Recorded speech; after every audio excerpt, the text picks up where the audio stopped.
Hello, and welcome back to the Irish Tennis Updates podcast. My name is Adam, your host. This week I am chatting to the wonderful Rosa Stephens. Anyone who has been involved in tournaments or leagues in Leinster over the last number of years is bound to know Rosa and to know what a great job she has done and continues to do. During her time working for Leinster Tennis, Rosa has been involved in bringing in tournament software and a ranking system, organising junior leagues, introducing Phoenix draws, and a whole lot more. Rose has done amazing things for Irish tennis, and she is the nicest person that you're going to meet in the sport.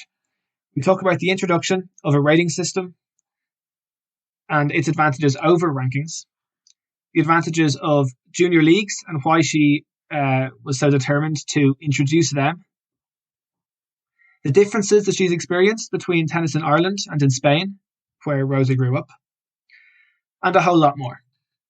After talking to Rosa, my love for tennis was as strong as it's ever been. And I know that after listening to this chat, you'll feel really inspired to get back out there, play some tennis, and you'll just be aware of how much or how great this sport really is. It's a great chat. I know you'll enjoy it. And without further ado, here is Rosa Stephens. A big thanks, Rosa, for coming on to talk today. How are things with you at the moment? Now it's strange times right now. Yeah, I think like everybody else, trying to do as much as you can from home, going for lots of walks to avoid being sitting at the computer too long, and just sort of take it as it comes. Yeah. Now I know it was a couple of years ago now when you kind of left the main role in Leinster Tennis, and you've kind of been back a little bit since. So how have those last couple of years been for you with tennis still playing a pretty big part in your life? Yeah, in fact, I've been on one side doing a little bit for Leinster in the office, but apart than that, I've been helping, in fact, with the administration Get a Grip, which are based in David Lloyd Review with Astis and Maurice Joubert. I'm sure you know both of them. And I think Astis did a podcast. Yes, yeah, no, I was spoken to Astis. Yeah. He's now in Lithuania. Yeah, we are missing. Heard that. Yeah. And just kind of to go back a little bit, kind of to where that tennis journey started for you. So if you look back, where did that kind of passion for tennis come from for you? I used to play in Spain. We spent the summer holidays up in the Pyrenees, and there was a court in sort of in a big field in the little town. And it was an interesting surface because being in the Pyrenees, the temperatures went from one extreme to the other, and you could have -10 and the icicles hanging from the houses in the winter. And then in the summer, you'll have a scorching sun with temperatures in the high 30s centigrades. And we just play for fun, no coaching, nothing, just a racket and hit with a few friends or with my brothers and my brother and sisters. I play later on clay a little bit, but always as a very social thing. But then when I came to Ireland, my children were members in David Lloyd Review, and they did at the time a program called the 8x8s, where they pick a few 8-year-olds based on coordination and that sort of thing, and put them in a program. It was 8 children, age 8. And one of my sons, my youngest son, was involved in that. And that's how, in some way, I started getting a bit involved in the junior tournaments in Ireland, because obviously if he was doing performance, he was supposed to play tournaments. And once you start, it's fun because you get to know the parents, the children know each other. I think that the setup of the junior tournaments in the summer is enjoyable, even when it's a bit demanding. And he was lucky that because he was the youngest, I could do it. If it had been my eldest and I have had little ones running around and getting lost and climbing all over the place, I may not have been able to do it. And at the time, the structure was not as broad as it's now. They were the tournaments were there, and there was the Grand Prix, but because basically only the results from quarterfinals up counted towards the Grand Prix. If you were coming new into the system, it was very difficult to break through because there was no information about the great majority of players available in an objective way. Otherwise, then going through all the draws that may not have been that easy to find. And probably because also I felt we could do with leagues for younger ones and things like that. I got involved first at club level, organizing a few things. We started a Tennis Europe tournament under 14.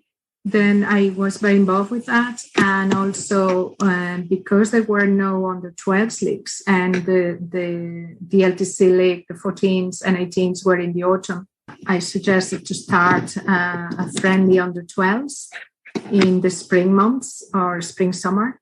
And that's how the under 12s league started. And later on, I became involved in the Leinster Council. And after 2 or 3 years is when I came into the office side of it. Yeah, and I know that something you were involved with was bringing in the tournament software system for tournaments and also with that kind of a better, more formal rankings. So I guess could you tell me a little bit about that and the benefits of those developments? We brought in the tournament software and we had a very supportive Leinster Council from that point of view. Billy Meehan particularly was always very good. And many others too. I mean, he wasn't the only one, but I worked very close with him. And with the introduction of the tennis tournament planner, the tournaments, I think, became much easier to follow. The communication with players became much more efficient. It made the life of tournament organizers easier. And also because the system was integrated with a ranking system, it meant that we were able to introduce the ranking. We had been doing it for 2 or 3 years. I used to run it on Excel sheets. I created an Excel database that allowed me to feed it all the results with drop-down box lists to fill in the points and things like that. And I did that for 2 or 3 years as a trial with one very basic website when you used to program it with code, and was very sort of really, really basic. And after 2 years doing that, the ranking system, the visual reality, which are the company that run tournament software, was very good. And then we moved to the one that is all integrated with the tournaments.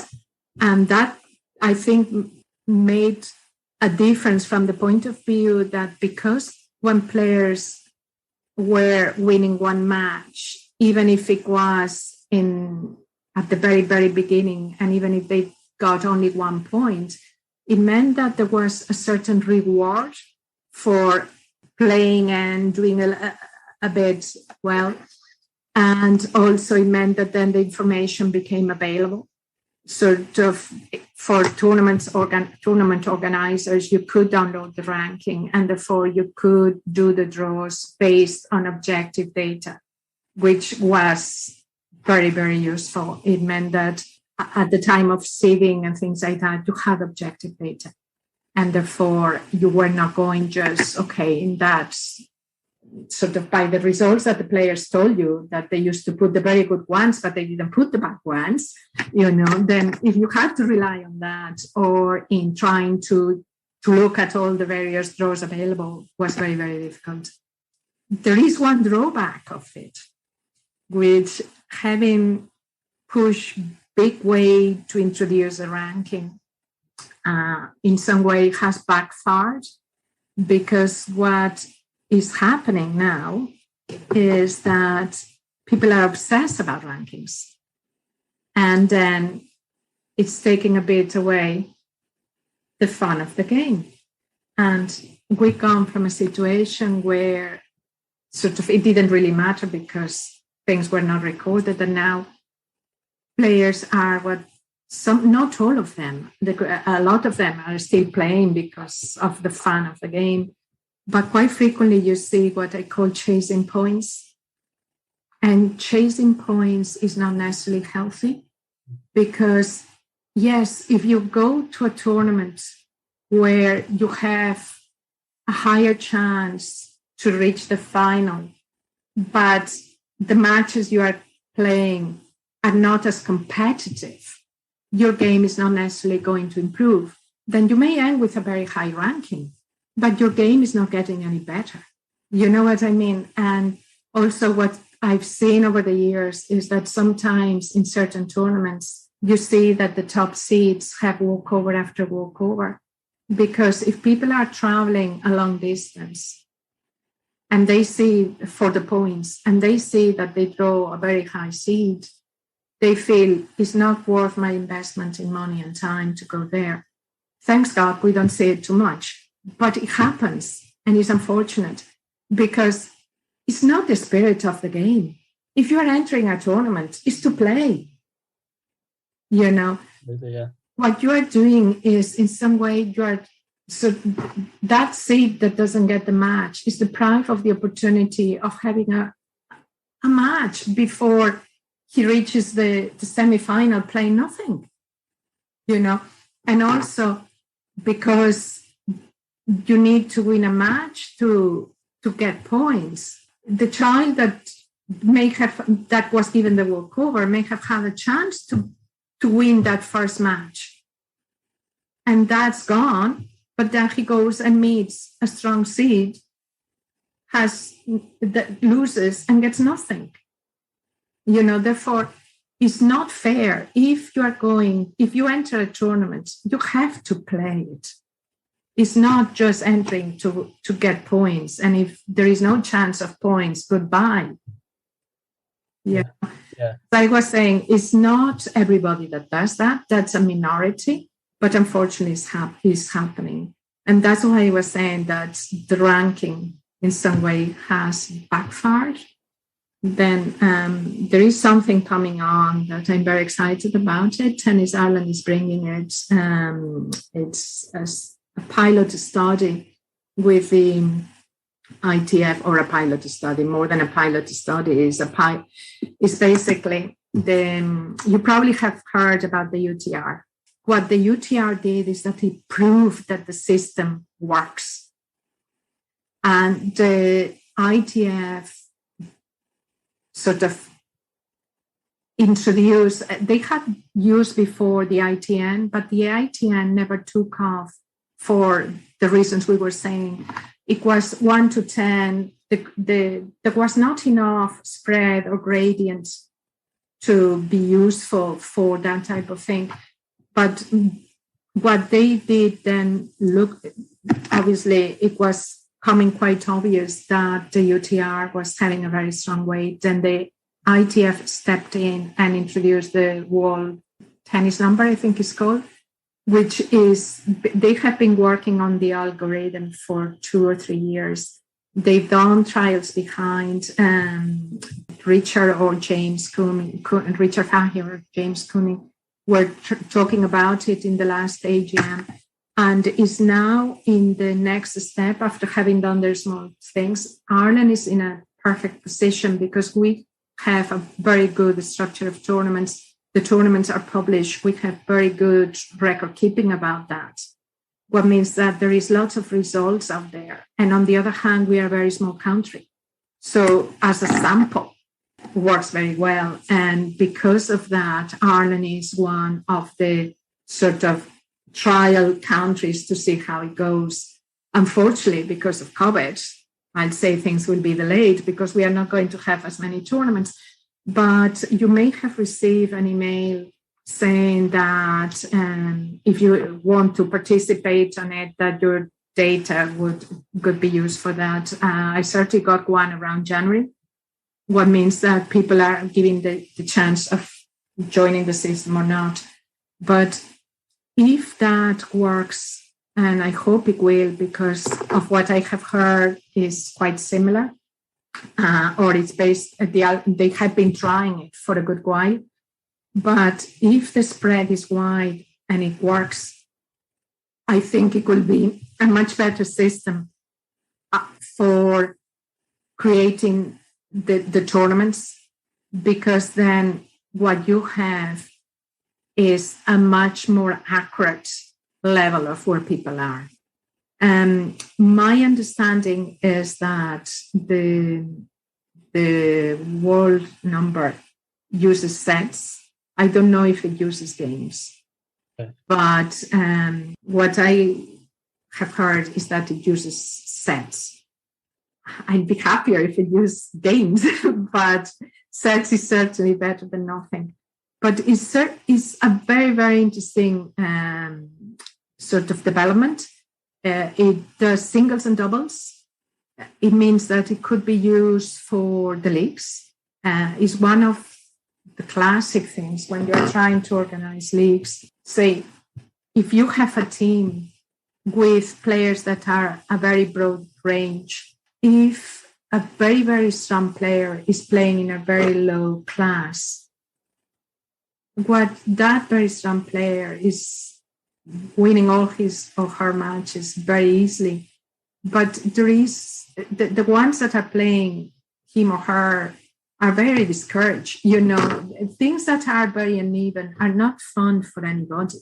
I think it's certainly good to make life for league captains much easier, for tournament organizers much easier. The other thing is that it will give the opportunity to sort of a junior coordinator talks to another junior coordinator in another club and says, look, let's do a friendly. Will you bring 6 players?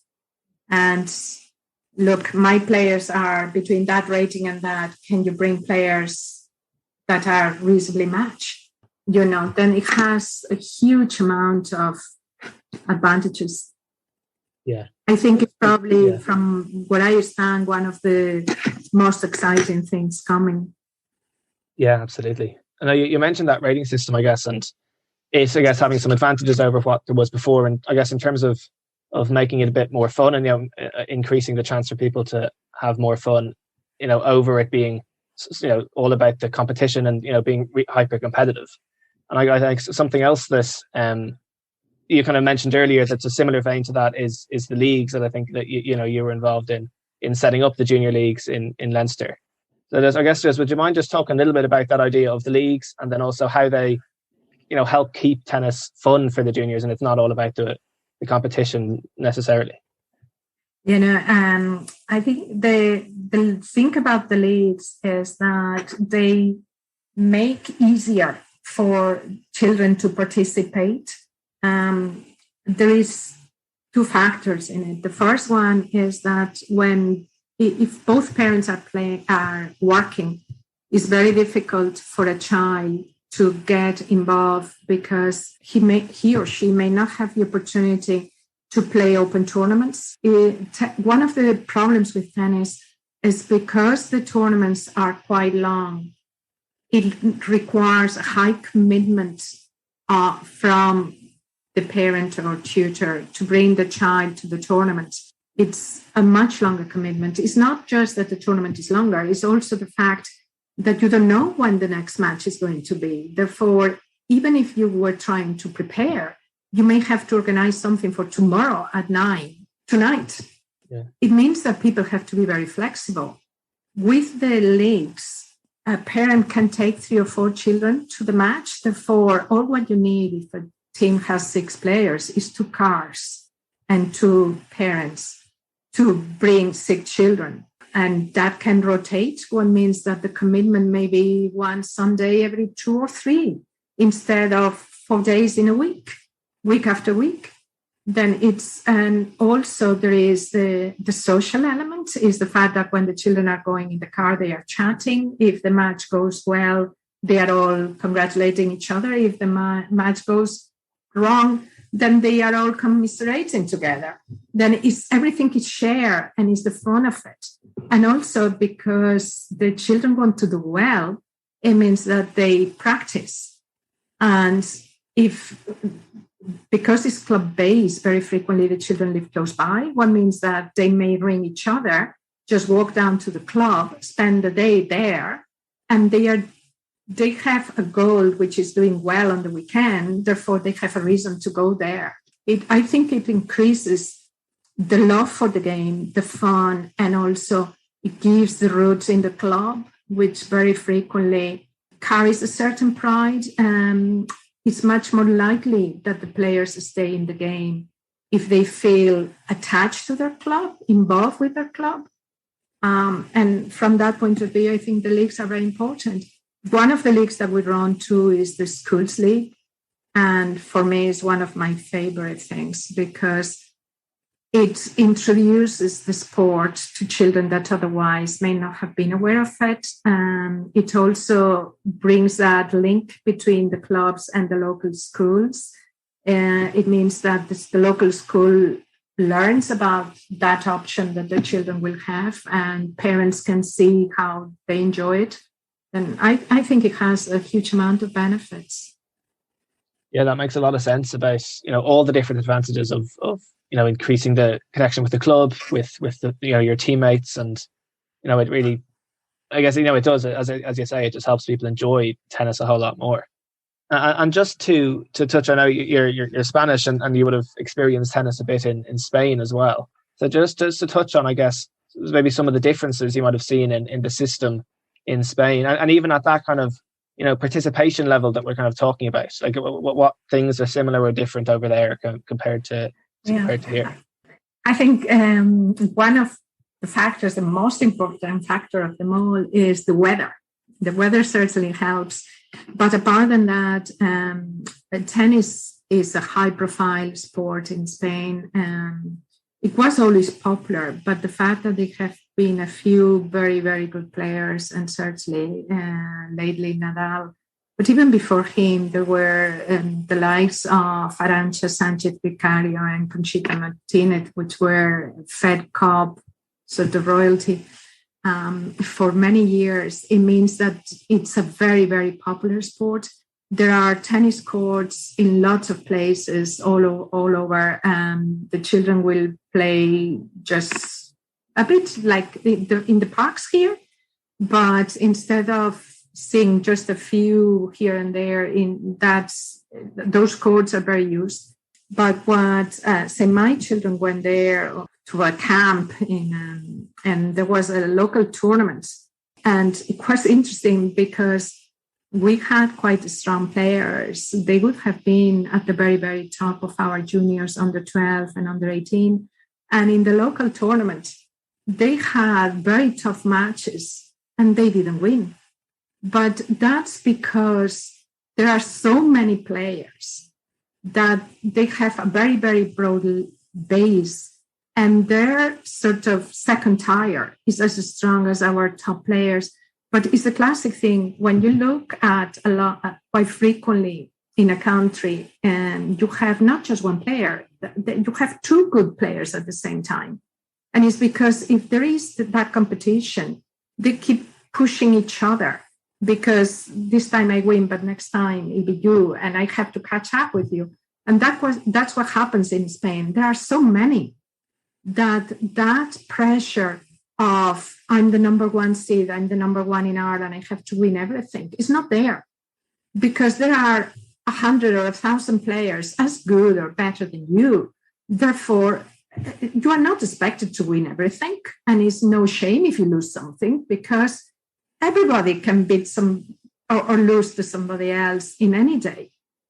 And I think it takes a lot of the pressure. And in fact, it's Andy Murray. He said it, that he went to Sánchez Casals because he was nobody there, and therefore the pressure wasn't there. And he spent a lot of his teenager years in there because he had the level, he had the opportunity, but he didn't have the pressure.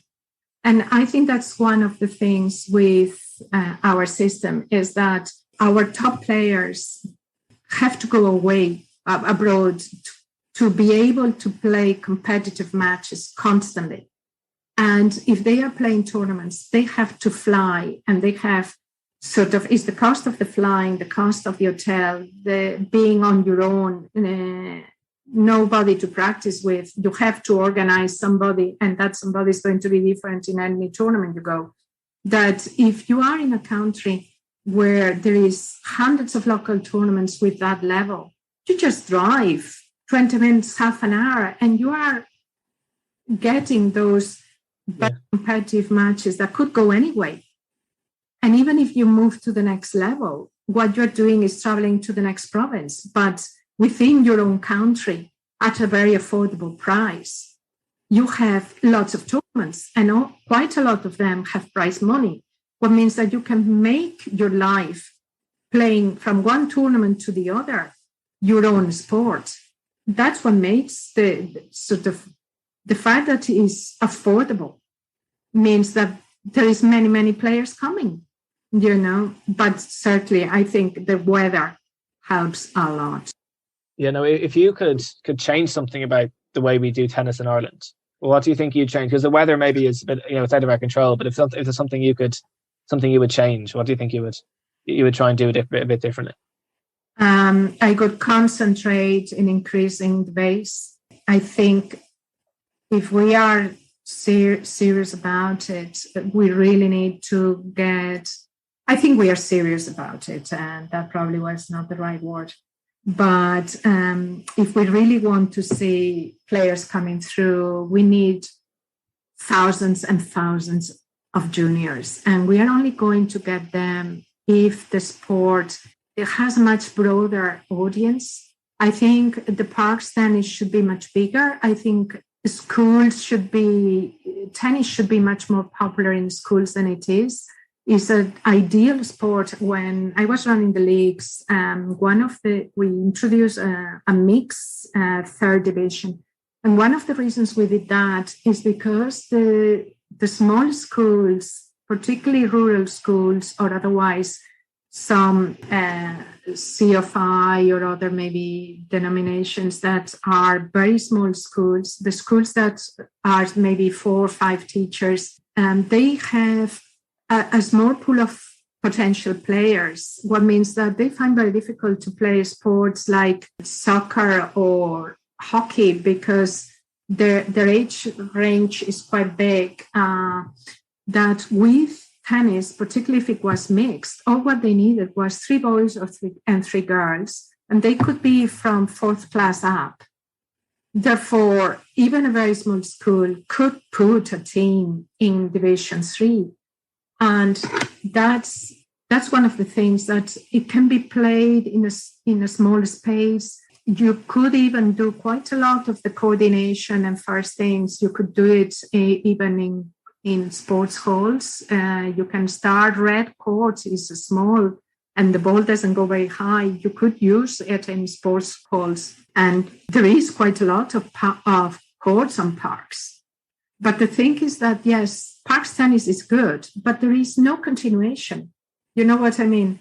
If we had a system to introduce a little bit of competition that was sort of the kids that are doing the parks or the local people, even you don't need perfect technique to play a game. All what you need is to know the rules, be able to serve and rally a bit. Then I think if we introduce a few social type of, not quite tournaments, things that can be done, say, or play points or play games, or that are self-contained, that can be done in an afternoon or maybe in an hour to get sort of people enjoy it, bring in things like the cardio tennis, sort of make it more an everybody's sport that sometimes is seen like an elitist sport.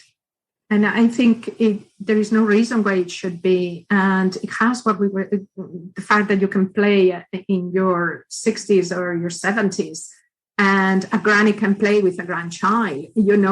Very few sports give you that range. Then I think we should exploit it, and we should have a system that in some way links the clubs with the parks, that if there are children that have exceptional potential, they can be sort of embraced in a club and facilitate because one of the things in places like Spain is because there are so many. If you have a club that has thousands of, maybe not thousands, but hundreds of members, it's easier to sponsor maybe a few local children, and then becomes affordable. That the problem we have at the moment is that unfortunately tennis is not a cheaper sport. And that's one of the barriers. I totally agree with that, it is just the grassroots of getting it, as many people playing the sport and bringing it to as many different people as you can through things like schools, as you say, and parks. And, it's a sport that the more people that'll play it, the more people that'll fall in love with it and stick with it, That's just and great. It's a numbers game. I mean, you have a pyramid. The broader your pyramid is, the higher the level at the top. Absolutely. And it's a numbers game. If instead of having, say, maybe 1,000 children playing under 10s, we have 5,000. It means that instead of having 2 players at, let's say, whatever rating it is, maybe now it's about, probably our top players are about 13 maybe, and we have 1. Then if your base is twice the size, that's going to be probably 3 at that level and 1 at 14, Then if we really are serious, we have to be able to provide the level that when I went to Spain, we had 1 child at that level. That was the level of the local tournament in Barcelona. If we had 5 times the number of children, it will mean that at that same level, instead of having 1 that has to go away to play that level, we will have 20. Then it makes, let's say, if there is more players and the clubs have a slightly higher income, they can afford subsidized talented players. But apart from that, if our level is higher, our players don't need to travel when they are at level, let's say 9. Because there is plenty of level 9 here. They will only need to travel when they are 2 levels up, And it makes it more affordable and it's less of a sacrifice. Yeah. I know you talk about this kind of traveling and having to get abroad to increase the opportunities to compete. And something else that I guess is a smaller part of that is trying to have more events in Ireland, like maybe international events, the ITFs, the Tennis Europes, that can help to bring people here for the Irish people to compete against and test their level against without having to travel necessarily. Is that something that you got to experience much with Leinster Tennis? Were you involved with any I was involved, events? and in fact I was involved the year before, in 2019. I was tournament director for the ITF 18 and the Tennis Europe under 12 in David Lloyd Riverview. Yeah. And any tournaments that we do here is brilliant. I mean, ITFs that summer in 2019, there was the one in Carrigaline, one in Belfast, and the one in Riverview. And it meant that it was 3 weeks of warming up. It cuts the cost of the Irish, and also it means that it gives them the opportunity to get a few points, because one of the things when you are traveling is that you may be traveling to get just 1 match, and for the boys particularly at ITF level there is a lot of depth. Then if you don't have any points, you don't even get into the draws. Then is in order to be able to get into a qualifying draw, if you are a boy under 18, you really need some points, and to break through is not easy. It's much easier if you do it at home, because to start, there is the cost factor. But apart from that, if you are traveling, you're not going to be there for very long because you have to pay the hotel and it's very expensive. What means that you're likely to travel the day before. You are arriving in a country that you don't know, in a surface that you don't know, a food that you don't know, and you have a bit of jet lag. Then your chances of doing well in your first match may not be that good. If the tournament is around, say, in a court that you have played lots of times, that you're familiar with, and that you know the guys that are there, you can warm up, you know that you are going to have you can practice somewhere else. That's the other thing, that when you're going to a place that you've never been, are you going to be able to practice? Or are you going to get just a shared court for half an hour, 3 hours before your match? Then there is all those things that when people are thinking and traveling for first time, don't necessarily think that those are barriers, but they are. Yeah. And you see it because, there is so much success in the events we do have, the junior ones, and obviously the senior events that we do get to have in Ireland as well. You see that there is a lot of success for the Irish players. Yeah. And it encourages them to play more, it gives goals to achieve. But the other thing is it makes it more affordable for the players that are thinking in going that route. And also it gives you an idea, because it's a classic big fish in the small pond. Say, if you are doing very, very, very well at home, you think are very strong, but then you get what I was saying with our players in Spain in a local tournament, they lost in semi-final. Then you may think you are very good, but that's because you are in a country that doesn't have a lot of depth. The minute you go out in Europe, then suddenly you are struggling to qualify. That to travel to a European tournament costs money, because it's the flights, and apart from that, the accommodation. And depending on where you are going, you may not have a daily flight, what means that you may play one match, you may lose it, but you have to wait 2 days before you can get your flight back. Because you don't know when you're going to fly back, you may not book your ticket until you know if you lost or you won, Then it's a lot of things that you have to juggle. And it's worth if you are going to have a chance. But if you don't have the level, it's no point. Then the tournaments in Ireland give you an idea, or are you ready at that level, or you need to work a bit more before really you start looking at that, and it's the only way you're going to know it is by playing against players that travel regularly and you can see their level. And the players that come to Ireland are not necessarily the highest ranked ones. One means that in order to consider that is worth traveling abroad, you should be able to at least qualify for main draws in Ireland and probably at least win one first round match. Yeah, totally. Otherwise is expensive and you may only get one match. Yeah. And just to bring it back to your time with Leinster Tennis, if you were to look at a highlight or a couple of best memories that you have from your years there, would any stand out to you? I have a lot of very good memories. Certainly enjoy being part of Fitzwilliam. I learn a lot from Henry Lapp, and they have a super team in Fitzwilliam. It has certainly a very special place in my heart. But there are many, many others. Years of working in junior committees with very, very good people. Many. I may not mention anybody because it will be too many and I'll forget somebody. But I made lots and lots of friends. I think we certainly did our best to try to move things forward.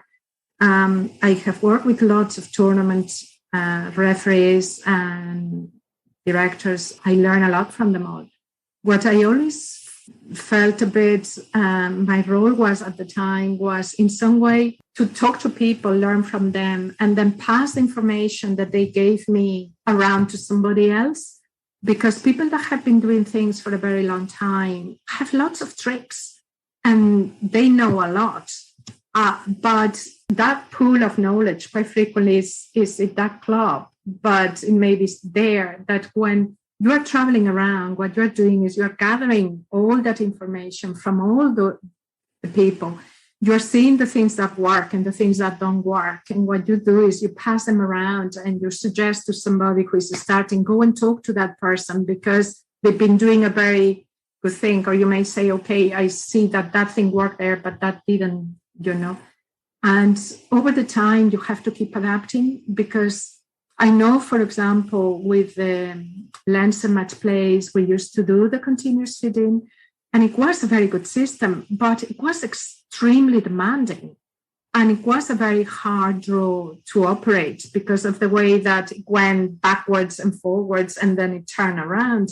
Then you needed to have a rather wicked sort of mind to be able to operate it. And also, it was extremely long hours. Then it was not something that could continue on the way that it was going. From the branch point of view, when you're doing something, it has, ideally what you want is to run like pilots of things that are simple to do and can be replicated and pass out for them to happen again in lots of places. In some way, the way I saw it is that we try things and then our role was to pass them on and train people to do them in many more places because you cannot reach everywhere. And that's how the Phoenix circuit came in. I was in a meeting that had lots of coaches, and my coach said, is there anything we could do? Because I know I brought my own son and some other kids from the club. I told them to go to an open tournament, and they came back saying, I was hammered, I hate it. And they never went out again. Mm. And that's how the Phoenix circuit came in. I thought, okay, good. Went to talk to that coach because that's when you have somebody who is particularly sensitive to an issue, it's always worth to look at it. I said, look, would you like to do a trial? And then what we did was to design something that gave players multi-matches, but in some way protected them from having very strong players in the game. And that's why we started with the round robin. And then it meant that they all played quite a few matches and they went into a knockout. But because you had the data from the round robin, it meant that knockout had the stronger players forward, or it was organized in a way that they were playing very much at their level. And we just said, look, players with more than a certain number of ranking points are not allowed to play. And that worked very well. We ended with a few modifications. Derek Boland in Rathgar used it, introducing the silver draw, and we added it to it. And over the years, it has been tweaked. But the beauty of it was that to start, it was just 2 pages.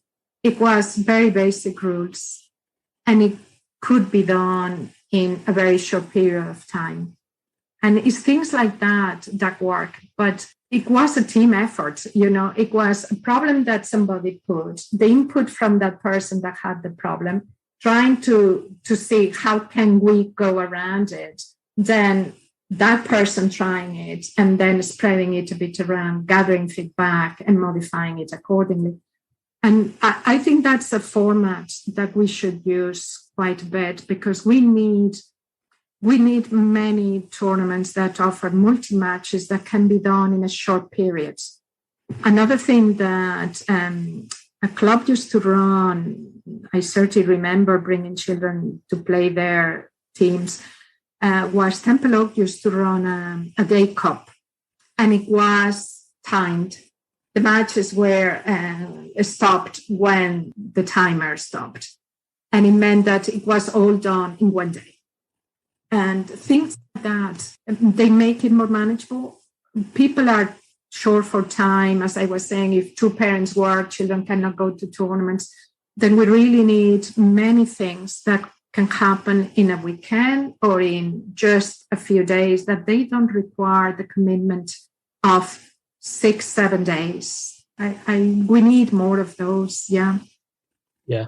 It makes a lot of sense. And I think, as you're talking there, it is, it's amazing what you have done over the years. You've talked about the leagues, the Phoenix. That's just another example of, what you've done. It's unbelievable stuff that you've done. So it's a big credit for that. I just want to ask, if you were to give some advice to maybe someone who was maybe a parent, like you were, kind of getting involved in the game, some advice to someone who maybe wanted to get a little bit more involved in tennis. Well, what kind of advice would you give to them? depends on what type of involvement. I mean, as a parent of a child, my advice will be go easy, go very, very easy. Sort of, it depends on the ability of the child. Always listen to your coach. If a child is exceptionally talented, technique is very important. It's the main tool to avoid injuries later on. Sort of, somebody said, listen to your child. I think that's very important too. And make sure that they always enjoy it. If you get, oh, do I have to do that? Slow down. It should never be a core. It should be something that they enjoy. Also, overdoing can carry injuries. And that's, again, a reason why I think technique is very important. And fitness, work on the coordination, all those things are crucial. It's not all about winning or losing. That's in some way the least important. They will develop with time. Is get the basics right and balance it.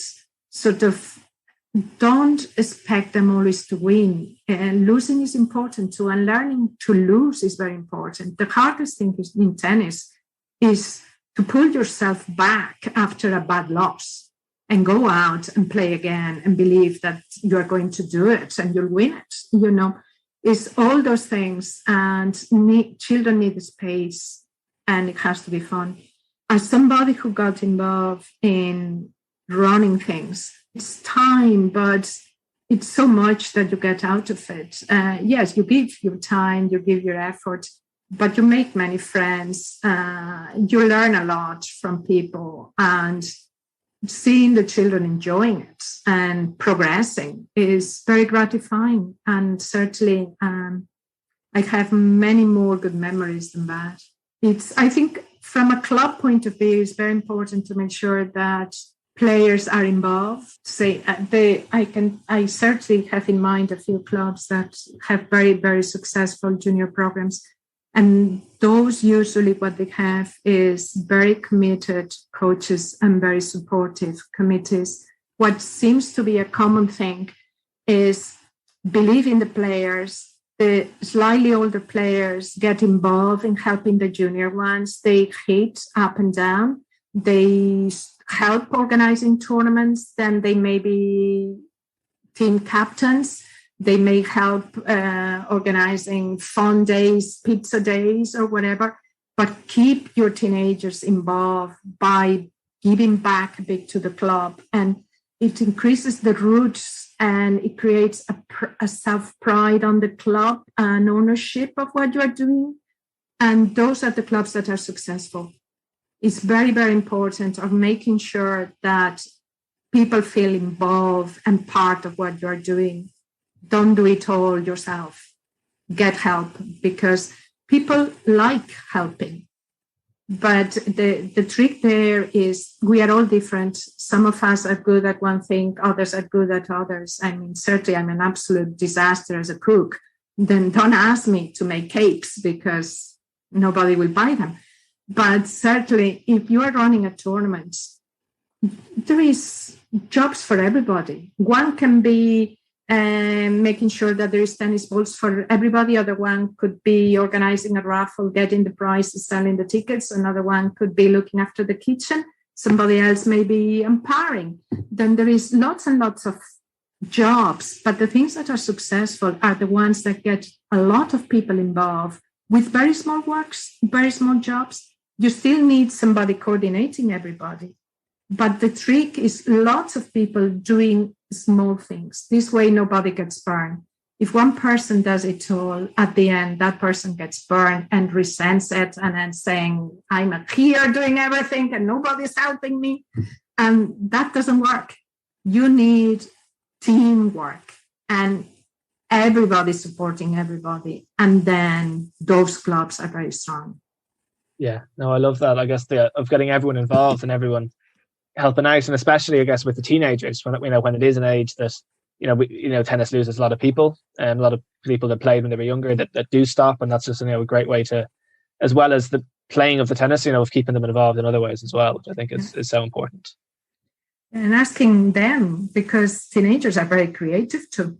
Yeah. It's always a two-way. Yeah, absolutely. And just another couple of questions for you, Rosa.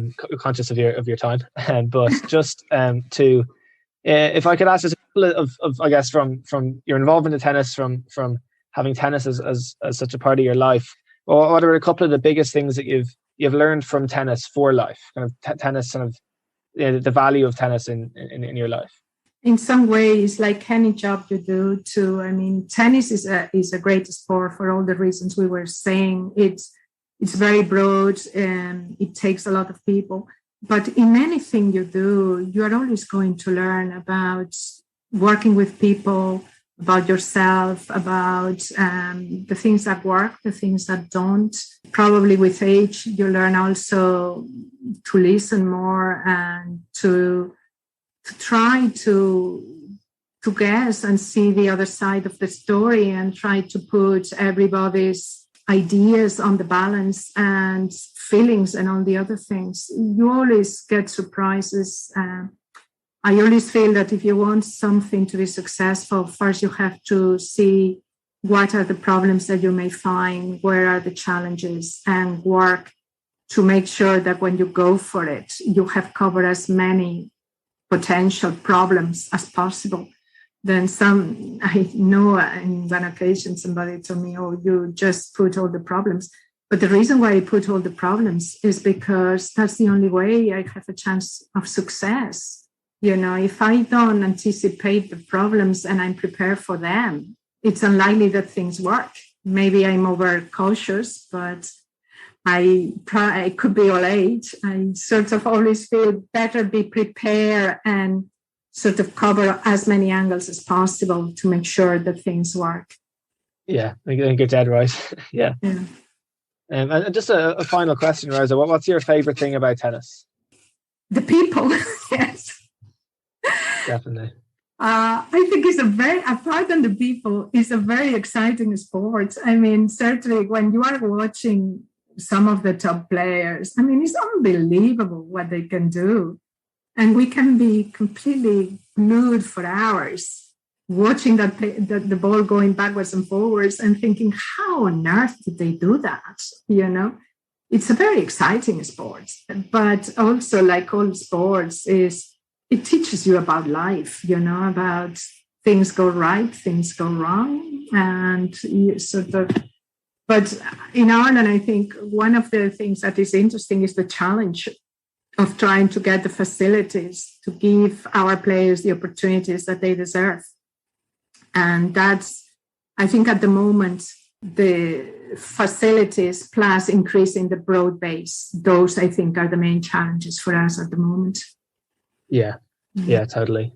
Rosa, I think we'll leave it there. I really appreciate the time and the chance to talk. A big thanks for that and for what you've done over the past number of years. I think it's amazing. I